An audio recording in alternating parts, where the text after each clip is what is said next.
Hello busy people. So ఇక్కడ ఒక గంట ఉంది కదా, అది ఇన్ కేస్ మీరు యాక్టివేట్ చేసుకున్నారనుకోండి, నేను చేసే వీడియో అప్డేట్స్ నోటిఫికేషన్స్ అన్నీ మీకు వచ్చేస్తాయి.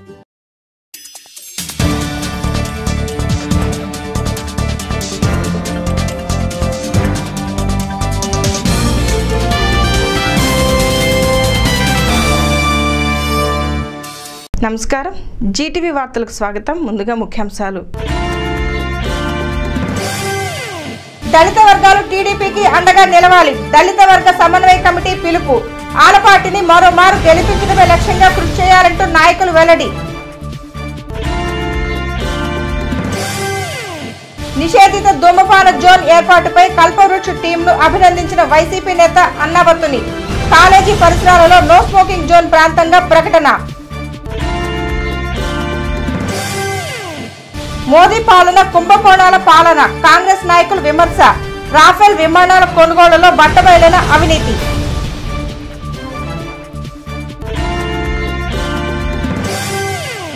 తెనాలి నియోజకవర్గంలో తెలుగుదేశం పార్టీని తిరిగి అధికారంలోకి తీసుకువచ్చే విధంగా దళితులందరూ కృషి చేయాలని తెనాలి దళిత సమన్వయ కమిటీ అధ్యక్షుడు అత్తోట వందనం సూచించారు. తెనాలి దళిత సమన్వయ కమిటీ అందరినీ సమన్వయపరుస్తూ పార్టీ విజయానికి సహకరిస్తుందని తెలియజేశారు.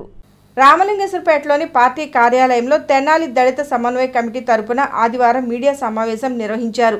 సమావేశంలో కమిటీ అధ్యక్షుడు అత్తోట వందనం మాట్లాడుతూ, నియోజకవర్గంలో దళిత సోదరులందరూ ఎమ్మెల్యే ఆలపాటి రాజేంద్రప్రసాద్ను తిరిగి గెలిపించుకునే విధంగా సహకారం అందించాలని చెప్పారు. దళితులందరూ తెలుగుదేశం పార్టీకి నిర్మాణాత్మక శక్తిగా నిలబడాలని సూచించారు. ఇందుకోసం కమిటీ ఆధ్వర్యంలో నియోజకవర్గంలో వాడవాడలా విస్తృతంగా పర్యటిస్తామని తెలియజేశారు. ఇంత బాధ్యత నాకు అప్పచెప్పినందుకు దళితుల తరపుని నా అంతు ముందుండి ప్రతి విషయంలో నేను ముందుండి అడుగు వేస్తాను. మీతో కలుపుకొని అందరినీ సజీవంగా సాగి ముందుకు తీసుకెళ్తానని సభాముఖంగా తెలియపరుస్తున్నాను. ఇంత బాధ్యత నాకు అప్పచెప్పినందుకు మీరందరూ తోడు నీడగా నా ఎమ్మట ఉండి నన్ను ఎక్కడికి కావాలన్నా మీరు మీ ఎమ్మటే నేను వస్తానని, మీరు ఏ చిన్న విషయమైనా మీరు కబురు చేయండి. ఇన్నాళ్ళ నుంచి మేము పార్టీలో తిరుగుతున్నాము. ప్రత్యేక ఉద్దేశం ఏంటంటే ఇన్నాళ్ళు మేము పార్టీలో తిరుగుతున్నాము, పార్టీ పనిచేస్తూనే ఉన్నాము. మాకంటూ ప్రత్యేకత ఒక ఎమ్మెల్యే గారు మాకు ప్రత్యేకత ఒక అవకాశం ఇచ్చాడు. అలాగనే అందరినీ సహజీవంగా జరుపుకొని ముందుకు తీసుకెళ్లాలని సహజంతో ఈ కమిటీ ఏర్పాటు చేసి ఈ బాధ్యత నాకు అప్పచెప్పినందుకు ప్రత్యేకంగా ఈ నియోజకవర్గ దళిత సోదరులందరికీ. దళిత సంఘ రాష్ట్ర నాయకుడు పిల్లి మాణిక్యరావు మాట్లాడుతూ, ప్రతి ఒక్కరూ ఎమ్మెల్యే ఆలపాటికి అండగా ఉండాలని కోరారు. తెలుగుదేశం పార్టీ దళిత వర్గాల అభ్యున్నతికి ఎంతగానో కృషి చేస్తుందని తెలిపారు. నెల రోజులుగా విస్తృత కసరత్తు చేసి కమిటీని ఏర్పాటు చేసినట్లు వివరించారు. ఆలపాటి రాజేంద్ర ప్రసాద్ గారి గెలుపునే కాంక్షిస్తూ భవిష్యత్తులో దళితులందరూ కూడా రాజేంద్ర ప్రసాద్ గారికి అండగా ఉండి ఎటువంటి ఇబ్బంది లేని, ఎటువంటి తారతమ్యాలు లేనటువంటి ఒక దళిత సమాజాన్ని నిర్మించడం కోసం తెలుగుదేశం పార్టీ ఆధ్వర్యంలో తెనాలి దళిత సమన్వయ కమిటీ ఏర్పాటు చేయటం జరిగిందని ఈ సందర్భంగా తెలియజేస్తూ ఉన్నాం. గత నెల రోజుల నుండి అనేక సమావేశాలు నిర్వహిస్తూ మరి పోయిన వారం తెనాలి నియోజకవర్గ ఆధ్వర్యంలో తెనాలి దళిత సమన్వయ కమిటీ ఏర్పాటు చేయడం జరిగింది. దీని యొక్క ఉద్దేశం ఏంటంటే, ఈ నియోజకవర్గంలో ఉన్నటువంటి దళితులందరినీ సమన్వయపరుస్తూ వాళ్ళు ఐక్యంగా ఉండేటట్టు చూస్తూ వారికి కావలసినటువంటి అభివృద్ధి ఫలాలని వాళ్ళకి అందిస్తూ వారందరినీ కూడా తెలుగుదేశం పార్టీ వైపున నిలబెట్టేటట్టుగా, అట్లాగే ఆలపాటి రాజేంద్ర ప్రసాద్ గారికి అండగా ఉండేటట్టుగా చేయటమే దీని యొక్క ప్రధాన ఉద్దేశం అని చెప్పేసి తెలియజేస్తూ ఉన్నాం. ఈ సంఘం ఏర్పాటు మరి ఒక కమిటీని పూర్తి స్థాయిలో వేసుకోవడం జరిగింది. తెనాలి నియోజకవర్గంలో ఉన్నటువంటి తెనాలి టౌను, అట్లాగే కొల్లిపర మండలం, రూరల్ మండలం నుంచి ఒక సమానమైనటువంటి బాధ్యతతోటి మండల ఎస్సీసీఎల్ అధ్యక్షుడు కంచెర్ల ఏడుకొండలు మాట్లాడుతూ, ప్రతి దళిత వాడలో పర్యటించి ప్రాథమిక సమస్యలను తెలుసుకుని పరిష్కార మార్గం చూపుతామని తెలిపారు. దళితుల ఐక్యతను చాటుతూ సమన్వయంతో ముందుకు వెళ్తామని చెప్పారు. వచ్చే బుధవారం కొల్లిపర మండలం, తెనాలి మండలంలో 30వ తేదీన, పట్టణంలో వచ్చే నెల 7వ తేదీన సమావేశాలు జరుగుతాయని చెప్పారు. రేపు రాబోయే రోజుల్లో తెలుగుదేశం పార్టీకి అత్యధిక మంది దళితులు పార్టీకి పనిచేసేదానికోసం, అత్యధిక మంది దళితుల ఓటుల్ని తెలుగుదేశం పార్టీకి ఆలపాటి రాజేంద్ర ప్రసాద్ గారికి సాధించేదానికోసం ఈ దళితుల్లో ఉన్నటువంటి అనైక్యతను మొత్తాన్ని కూడా మేమందరం కూడా చర్చించుకుని మేము అందరం కలిసి దళితులందరం కూడా మరింత ఎక్కువగా తెలుగుదేశం పార్టీకి పనిచేసే దానికోసం దళిత సమన్వయ కమిటీని ఏర్పాటు చేసుకోవడం జరిగింది. తెనాలి మండలం అలానే కొల్లిపర మండలం పట్టణంలో ఉన్నటువంటి దళిత వాడల్లో ఉన్నటువంటి వార్డుల్లో గ్రామాల్లో కూడా ఈ కమిటీ మొత్తం కూడా పర్యటించి అక్కడ ఉన్నటువంటి దళితులందరితో కూడా కలిసి మాట్లాడుకుని సమస్యలన్నింటినీ పరిష్కరించుకునే దానికోసం అలానే దళితుల బాగోగుల్ని బాగు చేసుకునే దానికోసం తెలుగుదేశం ప్రభుత్వాన్ని కాపాడుకునే దానికోసం ఆలపాటి రాజేంద్ర ప్రసాద్ గారిని గెలుపు కోసం మేమందరం నిరంతరం శ్రమిస్తామని సమావేశంలో కమిటీ గౌరవ అధ్యక్షుడు చెన్నం రాజారావు, ఉపాధ్యక్షులు కంచర్ల అమృతరాజు, నలుకుర్తి అశోక్, మంచాల రమేష్, కొమ్మూరు వెంకటేశ్వర్లు, కౌన్సిలర్ పినపాటి రవీంద్ర, ప్రధాన కార్యదర్శి నలుకుర్తి రమేష్ తదితర సభ్యులు పాల్గొన్నారు. సమాజాన్ని చైతన్యపరిచే విధంగా కృషి చేస్తున్న కల్పవృక్ష సభ్యులను ప్రతి ఒక్కరూ స్ఫూర్తిగా తీసుకోవాలని వైఎస్ఆర్ కాంగ్రెస్ పార్టీ ఇన్ఛార్జ్ అన్నాబత్తుని శివకుమార్ సూచించారు. కల్పవృక్ష ఆధ్వర్యంలో ప్రకాశం రోడ్లో ఏర్పాటు చేసిన నో స్మోకింగ్ జోన్ బోర్డును శివకుమార్ ప్రారంభించారు. ప్రకాశం రోడ్లోని ఏఎస్ఎన్ డిగ్రీ కళాశాల ఎదుట కల్పవృక్ష సంస్థ ఆధ్వర్యంలో నో స్మోకింగ్ జోన్ బోర్డులను ఆదివారం ఏర్పాటు చేశారు. అన్నాబత్తుని శివకుమార్ కార్యక్రమంలో పాల్గొని బోర్డులను ప్రారంభించారు. ఈ సందర్భంగా శివకుమార్ మాట్లాడుతూ ప్రస్తుతం సమాజంలో అత్యధిక మంది యువత చెడు వ్యసనాలకు బానిసలై చిన్నతనంలోనే తప్పుదారి పడుతున్నారని అన్నారు. ఇటువంటి తరుణంలో కల్పవృక్ష సంస్థ యువతీ యువకులు సామాజిక బాధ్యతగా ప్రజలను చైతన్యపరుస్తూ ఉండటం అభినందించాల్సిన విషయమని అన్నారు. తమ కళాశాలలోనే చదివిన విద్యార్థులు నేడు సమాజ చైతన్య కార్యక్రమాల్లో పాల్గొనడం గర్వంగా ఉందని చెప్పారు. ఈరోజు పట్టణంలో బాగుపడతాం ఎలాగో తెలియపోయినా చెడుపాటం మాత్రం చాలా ఈజీగా తయారవుతా ఉన్నాం. చిన్న పిల్లాడి దగ్గర నుంచి స్కూల్కి వెళ్ళే వయసు దగ్గర నుంచి స్మోక్ చేయటం, అలాగే లిక్కర్కి ఎడిక్ట్ అవటం, వైన్ షాపులు స్కూళ్ళు గుళ్ళకి దగ్గరలో ఉండటం, ఇవన్నీ ఎలా ఉన్నాయంటే ఒక సామాన్యుడు కుటుంబంతో రోడ్డు మీదకి వెళ్ళి బయటకు వచ్చి మళ్ళీ ఇంటికి వెళ్ళాలంటే చాలా ఇబ్బందికరమైన పరిస్థితులు ఈరోజు బజార్లో జరుగుతూ ఉన్నాయి. అందుకే అంత అవేర్నెస్ తీసుకురావాలని గుళ్ళ దగ్గర, వాళ్ళ దగ్గర, అంటే స్కూళ్ళ దగ్గర కానీ టెంపుల్స్ దగ్గర కానీ స్మోకింగ్ చేయకూడదు అనే అవేర్నెస్ క్రియేట్ చేయడానికి. ఎందుకంటే దేనికైనా ఫస్ట్ కావాల్సింది ఏంటంటే అవేర్నెస్. ఒకసారి చెప్పినట్టు స్మోక్ అన్న మనం మార్పించలేకపోవచ్చు, కానీ అయ్యా ఇది పవిత్రమైన ప్రదేశం, ఇక్కడ స్మోక్ చేయొద్దు, అలాగే ఇక్కడ స్కూల్స్ కాలేజ్ జోన్లు ఉంది, పిల్లలు మిమ్మల్ని చూసి చెడిపోతారు.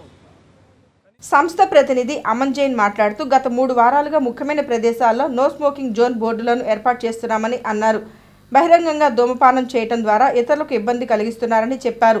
తాము చేపట్టిన కార్యక్రమంలో భాగస్వాములైన అన్నాబత్తుని శివకుమార్కు ధన్యవాదాలు తెలియజేశారు. 4 వీక్స్ బ్యాక్ మేము స్టార్ట్ చేసిన ఈ కార్యక్రమం ఎంతో స్ట్రాంగ్గా గట్టిగా అందరి సపోర్ట్తో నడుస్తుంది. ఈ కార్యక్రమం అనేది ఎందుకు చేస్తున్నామంటే నో స్మోకింగ్ జోన్స్ అంటే మనం సిగరెట్ తాగే వాళ్ళని ఆపలేం, కానీ కనీసం ఒక ప్లేసు మనం తాగే ఏ ప్లేస్లో తాగుతాం అక్కడ చుట్టుపక్కల ఎవరైనా ఉన్నారా లేదా అలా చూసుకొని తాగితే కనీసం మనం తాగే సిగరెట్ మనకు హాని కలిగిస్తుంది కానీ ఇతరులకు ఇబ్బంది లేకుండా కలిగిస్తుంది. సో ఇవాళ కార్యక్రమానికి ఫస్ట్గా మా సార్ ఆయన అన్నాబత్తుని శివకుమార్ గారు ఇక్కడే 3 సంవత్సరాలు చదివాము. ఆయన కళ్ళెదురు పెరిగాము.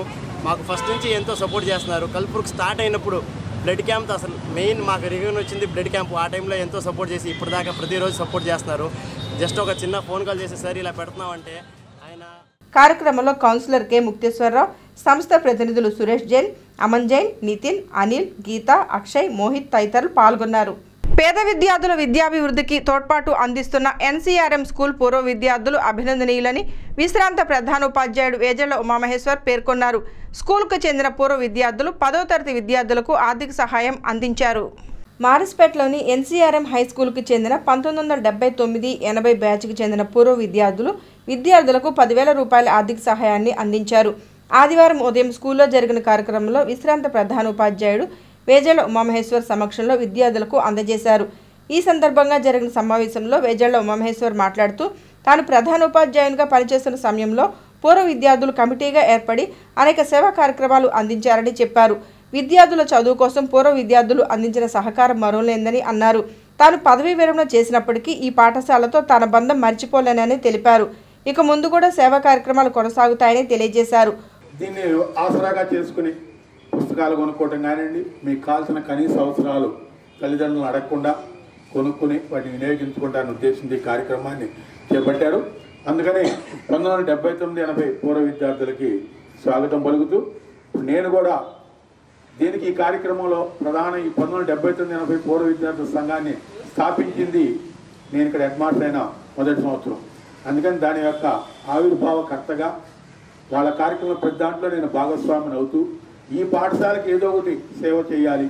ఎందుకంటే ఇక్కడే నేను చేరాను, ఇక్కడే నేను ఉద్యోగం నుంచి బయటకు వెళ్ళాను. కాబట్టి ప్రతి సంవత్సరం 1979-80 పూర్వ విద్యార్థులు, 97-92 పూర్వ విద్యార్థులు వీళ్ళందరినీ కలుపుకొని ఇక్కడ మన పాఠశాల చదివే పిల్లలు పేద బడుగు బలహీన వర్గాల పిల్లలు. కాబట్టి పూర్వ విద్యార్థుల సంఘ అధ్యక్షుడు టిఎస్వి ప్రసాద్ మాట్లాడుతూ పేద విద్యార్థులకు తాము ఎల్లప్పుడూ అండగా ఉంటామని చెప్పారు.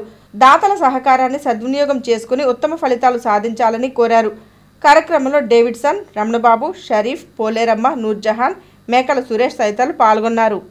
బీజేపీ ప్రభుత్వం అధికారంలోకి వచ్చిన నాటి నుండి కుంభకోణాల మయం తప్ప సామాన్య ప్రజానీకానికి ఎటువంటి మేలు జరగలేదని కాంగ్రెస్ పార్టీ నాయకులు డాక్టర్ చందు సాంబశివుడు విమర్శించారు. ఇందుకు రాఫెల్ ఒప్పందమే ప్రత్యక్ష సాక్ష్యమని అన్నారు. మారిస్పేటలోని కాంగ్రెస్ కమిటీ కార్యాలయంలో ఆదివారం సాయంత్రం నిర్వహించిన మీడియా సమావేశంలో డాక్టర్ చందు సాంబశివుడు బీజేపీ పాలన, ప్రధాని మోదీ వ్యవహార శైలిపై మండిపడ్డారు. కేంద్రం అవినీతిమయంగా మారి అసమర్థ పాలన సాగిస్తోందని విమర్శించారు. ప్రధాని మోడీ నియంతృత్వ ధోరణితో వ్యవహరిస్తూ దేశ ప్రతిష్టను దిగజారుస్తున్నారని అన్నారు. గత యూపీఏ ప్రభుత్వ హయాంలో ఎంతో పారదర్శకంగా రాఫెల్ ఒప్పందం జరిగిందని చెప్పారు. ఇప్పుడు మోదీ ప్రభుత్వం అధికారంలోకి వచ్చాక గత ఒప్పందాన్ని పక్కన పెట్టి 3 రెట్లు అంచనా పెంచేశారని చెప్పారు.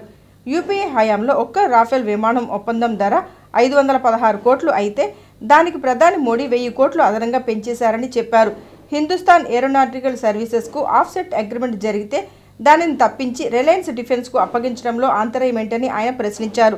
రిలయన్స్ అంబానీతో మోడీ చీకటి ఒప్పందాన్ని కుదుర్చుకుని దేశ ఆర్థిక వ్యవస్థపై భారీ భారం మోపారని విమర్శించారు.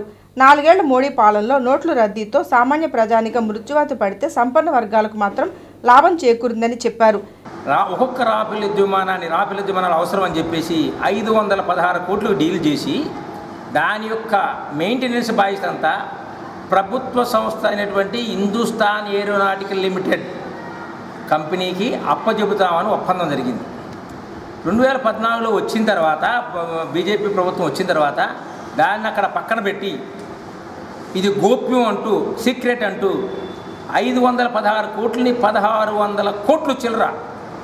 ఒకసారి ఆలోచించండి, చూస్తానికి మనకే కళ్ళు జిగురు, అసలు నమ్మశక్యం కాకుండా ఉంటుంది. 516 కోట్లు ఎక్కడ, 1670 కోట్లు చిల్లర ఎక్కడ. 2.5 రెట్లు పెంచినట్టుగా 2.5 కాదు 3 రెట్లు పెంచేసి ఒప్పందం కుదుర్చుకున్నారు. కాకపోగా పార్లమెంట్లో అడిగితే మీ మీద కేసు పెడతామని, మీదే సభా హక్కులు ఉల్లంఘనిస్తామన్నారు. ఇదంతా కాకెరలాల్సింది గవర్నమెంట్ చేసినటువంటి ఒప్పందం, కానీ ప్రైవేట్ ఒప్పందం కాదు, ఇంకో రకమైనటువంటి సీక్రెట్ ఒప్పందం కాదు.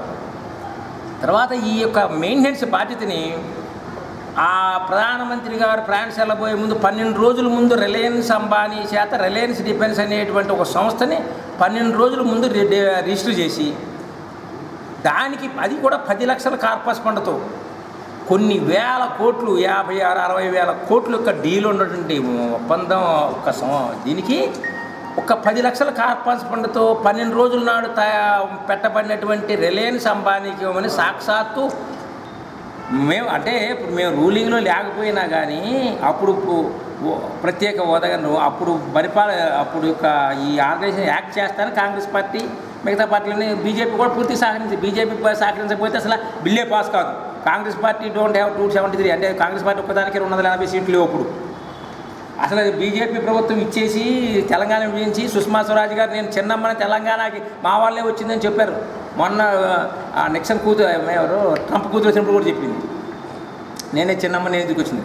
అందుకని వాళ్ళు విభజించిన చట్టంలో ఉన్నటువంటి ఆ రూల్స్ను కానీ వీటిని కూడా ప్రస్తుత ప్రభుత్వం ఏమాత్రం అమలు చేయకుండా దాటవేస్తూ పార్లమెంట్లో సమాధానాలు చెప్పకుండా పార్లమెంటుకు దూరంగా ఉండి బయట పరిపాలన చేసేటువంటి మోడీ గారి ప్రభుత్వం అప్రజాస్వామికం.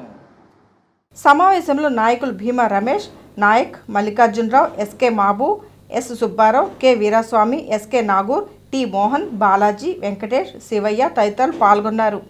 జగడగుంటపాలెం గౌడ కాలనీలో మహాగణపతి నవరాత్రి ఉత్సవాలను ఘనంగా నిర్వహించారు. ఉత్సవాలలో భాగంగా భక్తులకు భారీ అన్నదాన కార్యక్రమాన్ని నిర్వహించారు. మాజీ శాసనసభ్యులు డాక్టర్ గోగినేని ఉమ్మ, బీసీ సంక్షేమ రాష్ట్ర అధ్యక్షుడు కేసన శంకర్రావులు గణపతిని దర్శించుకున్నారు. మహాగణపతి భక్త బృందం ఆధ్వర్యంలో జగడగుంటపాలెం గ్రామంలోని గౌడ కాలనీ సీతారామ మందిరం వద్ద గణపతి ఉత్సవాలను ఘనంగా జరిపారు. ఆదివారం జరిగిన కార్యక్రమంలో పలువురు పాల్గొని స్వామివారికి పూజలు నిర్వహించారు. మాజీ ఎమ్మెల్యే డాక్టర్ గోగినేని ఉమా దంపతులతో పాటు బీసీ సంఘ అధ్యక్షుడు కేసన శంకర్రావు పాల్గొని స్వామివారిని దర్శించుకుని అన్నదాన కార్యక్రమాన్ని ప్రారంభించారు. ముందుగా డాక్టర్ గోగినేని ఉమా మాట్లాడుతూ ప్రజలందరూ సుఖ సంతోషాలతో జీవించే విధంగా గణపతి ఆశీస్సులు ఎప్పుడూ ఉండాలని ఆకాంక్షించారు. కాలనీలో జరుగుతున్న ఉత్సవాలు ఎంతో వైభవంగా ఉన్నాయని అన్నారు. ఉత్సవాలలో భాగస్వాములు కావటం తమకు ఎంతో సంతోషంగా ఉందని తెలియజేశారు. విఘ్నేశ్వరుడి పూజని అతి పవిత్రంగా జరుపుకుని జగడగుంటపాలెం ప్రజలు అందరూ కూడా ఎంతో పవిత్రమైనటువంటి ఒక పండగని ఈనాడు మరి ఆ విఘ్నేశ్వరుడిని నిమజ్జనం చేయటం కోసం పెద్ద ఎత్తున అన్నదాన కార్యక్రమాన్ని కూడా వారు ఏర్పాటు చేసుకున్నారు. ఎంత చక్కటి కార్యక్రమం, భక్తి శ్రద్ధలతో ప్రతి ఒక్కరు కూడా ఇది జరుపుకున్నారు. దీని వెనుక ఉన్నటువంటి ప్రతి ఒక్కరికి కూడా ప్రత్యేకంగా అభినందిస్తూ ఉన్నాను. ఆ భగవంతుడి ఆశీస్సులు, భగవంతుడి కృప వల్ల వారందరికీ ఆయురారోగ్యాలు, వారు ఎంచుకున్నటువంటి మార్గంలో ఎటువంటి అడ్డంకులు లేకుండా ఉన్నత శిఖరాలని అధిరోహించాలని వారందరినీ మనస్ఫూర్తిగా. కేసన శంకర్రావు మాట్లాడుతూ గౌడ కాలనీలో ప్రతి ఏటా ఉత్సవాలను ఘనంగా జరుపుతారని అన్నారు. పెద్ద సంఖ్యలో భక్తులకు అన్నదానం చేయడం సంతోషకరమని తెలిపారు. మనం ఏ కార్యక్రమం తలపెట్టినా కూడా ముందుగా మరి ఆ స్వామిని పూజ చేసుకుని తర్వాత కార్యక్రమాన్ని మనం చేసుకునే విధంగా మరి ఏ కార్యక్రమాన్ని ఆయన ముందుగా మనం స్మరించుకోవాల్సినటువంటి అవసరం.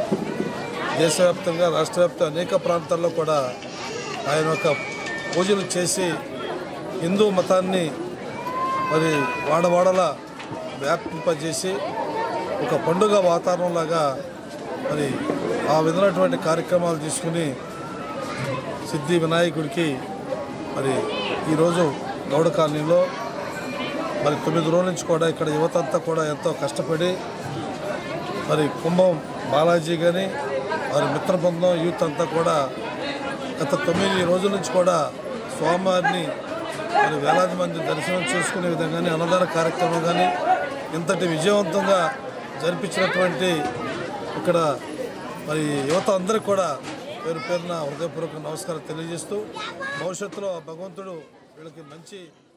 కుంభం బాలాజీ ఆధ్వర్యంలో జరిగిన ఉత్సవాలలో దొడ్డక ఆదినారాయణ, కేసన కోటేశ్వరరావు, దాసరి సుధీర్, భక్త బృందం సభ్యులు మూసారపు లక్ష్మీనారాయణ, పి శ్రీనివాస్, కాటం వెంకట్, సురకారపు నాగరాజు, కె సతీష్ తదితరులు పాల్గొన్నారు.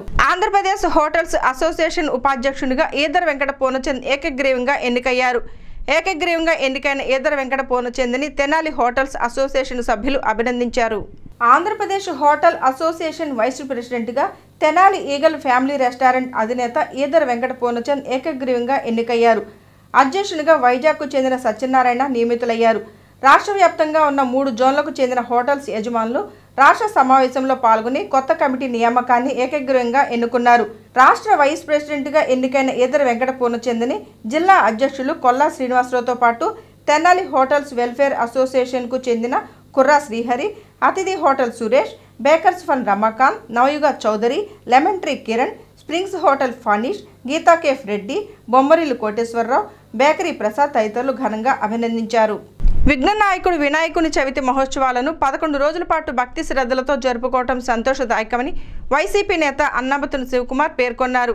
నాజర్పేటలో జరిగిన గణేష్ ముగింపు ఉత్సవాలలో శివకుమార్ పాల్గొని పూజలు నిర్వహించారు.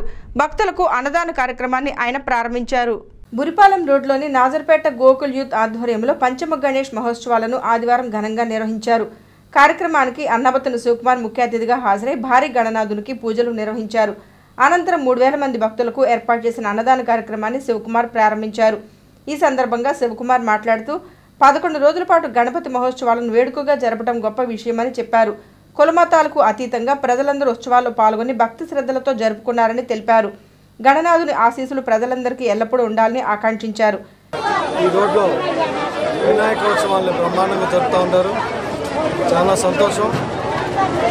దేవదేవుని యొక్క ఆశీస్సులతో ఈ ప్రాంతం సుఖ సంతోషాలతో ఉండాలని, అలాగే మన ప్రాంత అభివృద్ధికి, ఈ ప్రాంత రాష్ట్ర ప్రజానీకానికి సుఖ సంతోషాన్ని ఆ విఘ్నేశ్వరుడు కల్పించాలని కోరుకుంటూ మరి గత 5 సంవత్సరాల నుంచి గోకుల్ యూత్ ఆధ్వర్యంలో ఏర్పాటు చేస్తున్న వినాయకోత్సవం ఈరోజు చివరి రోజు అన్నదాన కార్యక్రమాన్ని ఏర్పాటు చేయడం చాలా సంతోషం. తప్పకుండా కుల మతాలతో సంబంధం లేకుండా ఈరోజు ఈ ప్రాంత ప్రజలు వినాయక చవితిని సర్వమత ప్రార్థన ద్వారా. కౌన్సిలర్ తాడిపేని రమేష్ మాట్లాడుతూ గత 5 సంవత్సరాలుగా నాజర్పేటలో గోకుల్ యూత్ ఆధ్వర్యంలో ఉత్సవాలను నిర్వహిస్తున్నామని చెప్పారు. ఎక్కడ ఇబ్బంది లేకుండా సహకరిస్తున్న ప్రతి ఒక్కరికి ధన్యవాదాలు తెలిపారు. గణేశోత్సవాలు ఇది 5వ సంవత్సరం చేయడం అయింది. ఈ గోకుల్ యూత్ ఆధ్వర్యంలో బ్రహ్మాండంగా జరుగుతుంది. ఇక్కడ గోకుల్ యూత్ కమిటీ వారు ఇంకా ఆ దేవుడి దయ వల్ల సంవత్సరం బాగా జరగాలని కోరుకున్నాం. అన్నాపల్లి శివగారి ఆధ్వర్యంలో ఈ వినాయక చవితి ఉత్సవాలు బ్రహ్మాండంగా. కార్యక్రమంలో కౌన్సిలర్లు తాడిపేని రామయ్య, కె ముక్తేశ్వరరావు, తట్టుకొళ్ల అశోక్ యాదవ్, ఆరాధ్యుల మాధవరావు, తోట మల్లి, తోట రఘురామయ్య, ఆరాధ్యుల వెంకయ్య, కాజా సుధీర్, దొడ్డక కిషోర్, మునగా శివ, తోట శ్రీకాంత్, తోట సుబ్బారావు తదితరులు పాల్గొన్నారు. వార్తలు ముగించబోయే ముందు ముఖ్యాంశాలు మరొకసారి. దళిత వర్గాలు టీడీపీకి అండగా నిలవాలి. దళిత వర్గ సమన్వయ కమిటీ పిలుపు. ఆలపాటిని మరోమారు గెలిపించడమే లక్ష్యంగా కృషి చేయాలంటూ నాయకులు వెల్లడి. నిషేధిత ధూమపాన జోన్ ఏర్పాటుపై కల్పవృక్ష టీంను అభినందించిన వైసీపీ నేత అన్నాబత్తుని. కాలేజీ పరిసరాలలో నో స్మోకింగ్ జోన్ ప్రాంతంగా ప్రకటన.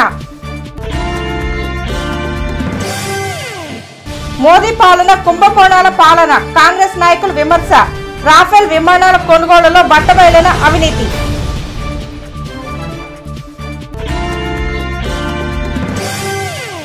ఈ వార్తలు ఇంతటితో సమాప్తం. నమస్కారం. Hello busy people. సో ఇక్కడ ఒక గంట ఉంది కదా, అది ఇన్ కేస్ మీరు యాక్టివేట్ చేసుకున్నారనుకోండి, నేను చేసే వీడియో అప్డేట్స్, నోటిఫికేషన్స్ అన్నీ మీకు వచ్చేస్తాయి.